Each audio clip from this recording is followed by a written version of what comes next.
This is Gilles Peterson with some Dubspot crew. We're together in New York. I do a show on the BBC. I do a show which goes out on a Japanese station called J-Wave every afternoon, called the Worldwide 15. It's only 15 minutes, but it's sort of every day. And I also do another show which goes out around the world called Worldwide, of which GiantStep, they have it on their website. And I also run a record label called Brownswoods. That's really what I do, you know. I mean, I play records, CDs, whatever, music, and do a lot of radio. For me to come to somewhere for a week, I have to record twice as many radio shows in England, so that makes it difficult for me to travel for long periods of time. The reason I love London the most in the world is because the movement, the shift is there's always something new going on, especially in terms of sound system culture and dance music culture. So, you know, that's why you get drum and bass, that's why you get, you know, a whole million types of hybrids and versions of house music. That's why you get dubstep, which is the most, you know, important movement since drum and bass, which is like 15 years ago now. At the moment, you know, as a radio broadcaster, it's a very interesting, it's a renaissance at the moment. There's a whole heap of fantastic musicians, producers, young, new energy, well organised, good leaders, you know, Mala. Because with drum and bass, what was good about drum and bass is you had people like Ronnie Size, you had Goldie, you had Bookham. You had people who could stand in front of the camera and they could actually, you know, motivate, excite, create. People like Fabio and Groove Rider, those guys. And dubstep's got that. It's got the bangers and the screams, and it's got the malas, it's got the older heads, Code 9s, who really are good at just making sure that it's going in the right direction. I mean, it's massive. It's when I played at festival this year, that's what all the kids were in. You know, the mass was in. It wasn't just a small little tent on the side or whatever. It was what the majority of kids were going crazy for. They wanted those bass lines. For me, I discovered at the age of 14 or 15, I discovered a pirate radio station where I'd discover Earth, Wind & Fire or Cameo or groups like that, which were completely unknown and weren't getting any play on British normal radio. By the age of 16, 17, I was already on pirate radio because I had a little transmitter which I had in my garden shed. I used to run a pirate station. So I ended up working on a lot of the big pirates in London.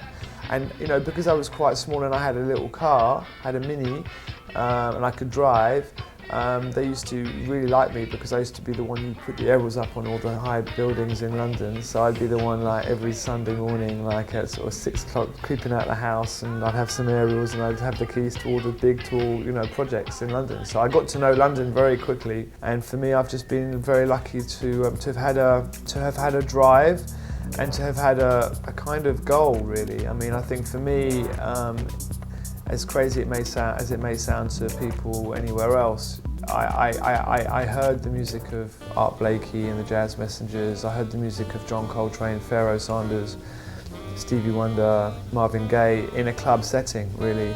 And so for me, I needed to be the carrier of the torch to a degree, one of the carriers, to basically introduce to a new generation all this great music. Because I was playing these records in clubs and people were dancing to them, then that made it even more interesting. And then, you know, with a bunch of other people, we came up with the concept Acid Jazz, which was a kind of reaction to all our friends who'd created Acid House. Because we all used to play in the same parties together, people like Danny Rampling, Paul Oakenfold, Nicky Holloway, all these guys. I was always in the back room when they were in the main room playing weird stuff. And so when they started doing Acid House, or discovered it, then I was like, damn, I better come up with something. So we came up with, me and a guy called Chris Bangs, we came up with Acid Jazz, which was the same thing as what we've been doing for years, was just calling it something that the media might like. That's the other thing you have to do in music a lot, I think. You know, you've always got to work out how you can remarket everything you do, to a degree. I was also traveling a lot as well, because I'd already kind of come up with this little, I'd done a few compilations, Jazz Juice, and a few things for Blue Note, early days compilations. And then I started getting bookings all over the world, mainly in Europe. So at one stage I was running Talking Loud Records. I had a residency every Monday in Vienna, in Austria. I was in Wednesdays, I was in Paris. Thursdays I was sometimes in Germany. You know, I had residencies in these places, and you know, and then I was working every night at the weekend. You know, so I was like working 6 nights a week back in those days. I never even thought about it. You know, I need to get paid. I was just doing it. I mean, it wasn't about the money at all for me. It was just like, this was it. I loved it, and I wanted to get the music out. You know, I believed in what I believed in, and that's what it mattered. I didn't have a business plan.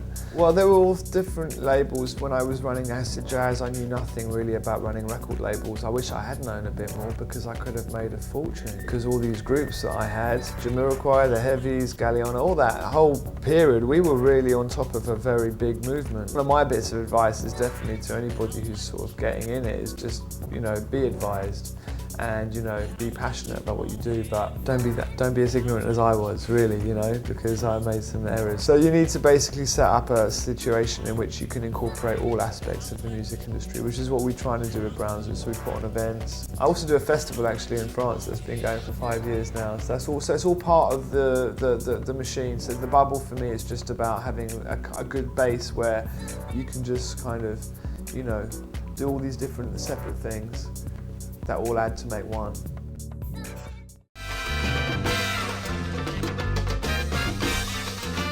I just did a record. I just came back from Cuba, made an album called Havana Cultura over there. There's a real good underground scene there, and that's really what I was going to go and do and try and sort of wake up and try and expose. So I went over there and I just discovered all these amazing people making music, and you know, really different to what we're used to, because there's very little internet.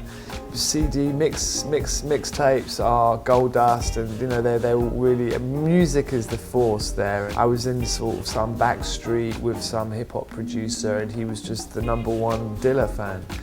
You know, from Havana. He's never left Havana, you know, but he gets these beats, he knew everything. Luckily I was with some really interesting people who knew everybody. On the hip-hop scene and the reggaeton scene and on the jazz scene. And the whole idea of this record was to really try and incorporate the old and the new. So I got the jazz band, Roberto Fonseca's band, who played with Buena Vista Social Club. He's an incredible pianist. And then we basically brought all these different singers and rappers that I'd met on my first trip. So I combined hip-hop, soul, reggaeton and jazz and Latin. And so then we just went in the studio. This is a beautiful old studio called Egrem, which is where they recorded all the classic stuff. And then we just went into it, you know, and we just basically jammed it out, and we just worked really hard. And that was the other thing, you know, discipline was very, very, very good, you know. No messing about, no drinking. You know, you're used to going to the studio in England and it's like, it doesn't get going till 4 hours after the sort of, you know, people arrive, and there it was really sharp. And it was just amazing, but it was very disciplined, which I think is one thing that is, you know, is a key thing to music. And I think sometimes because of the whole rock and roll lifestyle and what people imagine to be the sort of more decadent side of music, people think, oh yeah, I'm quite into that, I'm going to go into make music because it seems like an easy gig, you know. And it can be if you want it to be that way, but that doesn't last very long. And I think that if you want to have a career in music and you want to basically, you know, really, you know, make a life out of it, then you've really got to treat it like any other job and treat it really, you know, seriously, because it soon happens that, you know, if you are good at what you do and you want to grow and develop and really take it seriously, then I think that you know, you've just got to have that serious approach. You know, with music, anything can happen, that's the thing. You know, for me, it's the saving grace for my life. You know, when things are good and when things are bad.